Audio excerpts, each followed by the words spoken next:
प्रणाम एवरीवन। मेरे previous video में हमने CBSE English class 7th unit 1 3 questions के पार्ट फर्स्ट की स्टडी की थी। अब हम इस वीडियो में पार्ट सेकंड की स्टडी करेंगे। Let's start. The king turn round and saw a bearded man running towards them. Bearded means दाढ़ी वाला। अब राजा मुड़ा और उसने देखा कि एक दाढ़ी वाला आदमी दौड़ता हुआ उसकी ओर आ रहा है। His hands were pressed against his stomach, from which blood was flowing. और उसने अपने हाथों से अपने पेट को दबा के रखा था जिससे कि खून बह रहा था। When he reached the king, जैसे ही वह राजा के पास पहुंचा, he fainted and fell to the ground. वह बेहोश हो गया और ग्राउंड में गिर गया।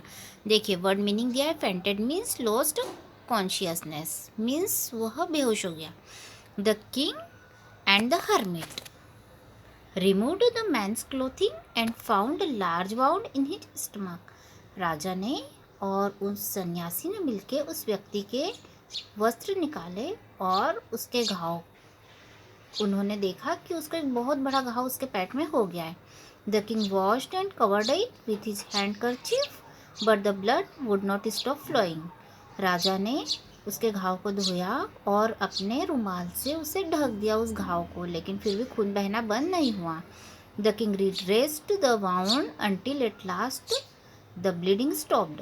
राजा ने फिर से उस घाव की मलहम पट्टी की और आखिरी में जो खून था वो बहना बंद हो गया।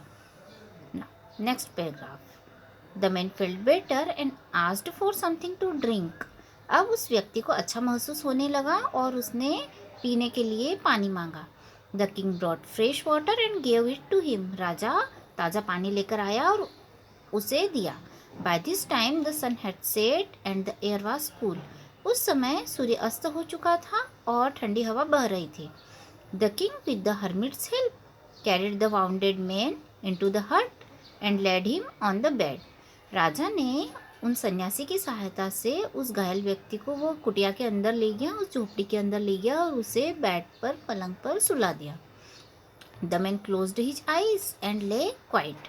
उस आदमी ने अपनी आंखें बंद की और वह चुपचाप लेट गया। देखिए नीचे पिक्चर में बताया गया है ना कि राजा उस व्यक्ति की मरहम पट्टी कर रहा है। राजा और सन्यासी मिलकर उस व्यक्ति की मरहम पट्टी कर रहे हैं। नीचे देखिए पिक्चर में बताया गया है आपको।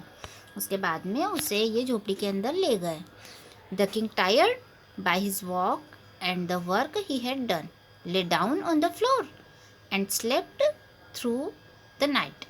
राजा जो कि अपनी पदयात्रा से और उसने दिन भर जो काम किया था उससे वो थक गया था, तो वो भी फर्श पर लेट गया और वह रात भर सोता रहा।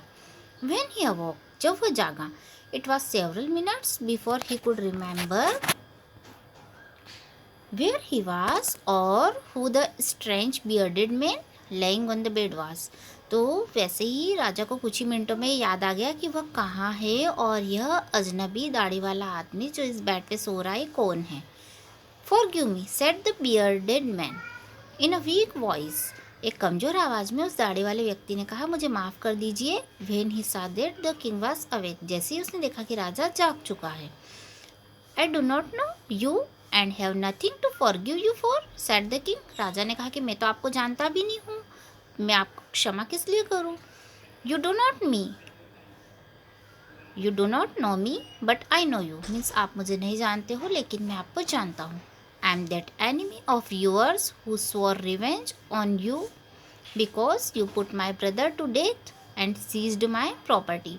मीन्स मैं आपके शत्रु का भाई हूँ, मैं आपका शत्रु हूँ और मैंने बदला लेने की शपथ ली थी क्योंकि आपने मेरे भाई को मृत्युदंड दिया था और मेरी सारी संपत्ति आपने जब्त कर ली थी। Seized means took by force.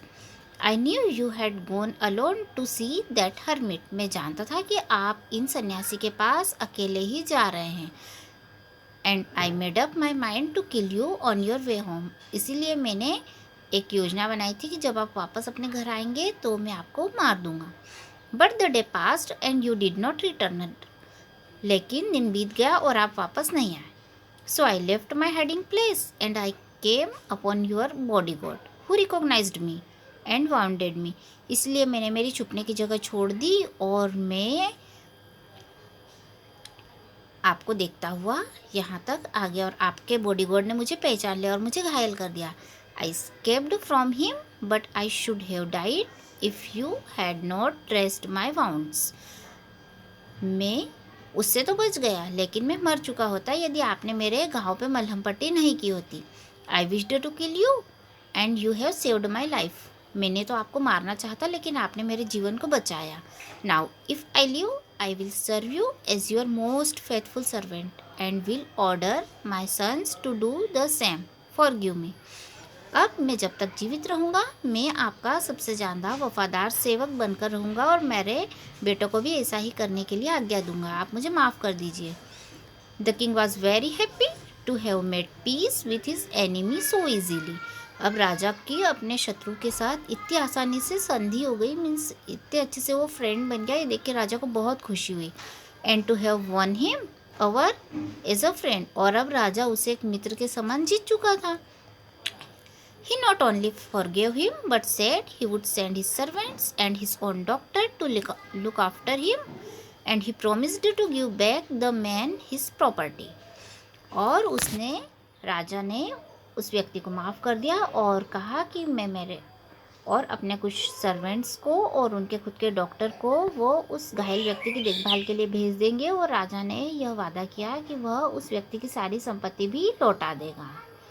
We will discuss this chapter in my next video. Thank you for watching this video.